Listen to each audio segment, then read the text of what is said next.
Жария. Чабарманды чаптырабыз калкыма, жакшылыкты жар салабыз жалпыга. Чоң той болот өзгөндө, улуу журтум салтанаттан кур калба. Эл балбандар келгиле, улак тартып кеткиле. Бабаң кыргыз кеп айткан, балбандарга жуксун деп, балбан болсун деп айткан, жүрөккө намыс толсун деп. Жария айтам жалпыга, Орто Азия калкына. Кадырлуу калайык, сиздерди 8 февраль Кыргыздын сыймыктуу уулу, атактуу Манас балбан, атасы Ниязов Токтогул атабыздын жана Айсалкын апабыздын 75 жаш юбилейине, жана уулдары Ахматбек, Чубак жана Таймураска арналган сүннөт тоюна арналган аламан улакка чакырабыз. 500 адамга кайрымдуулуктар таркатылат.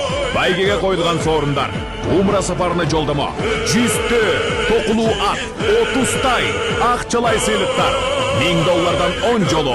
Андан тышкары 2026 жылы чыккан 3 жаңы автоунаалар коюлат.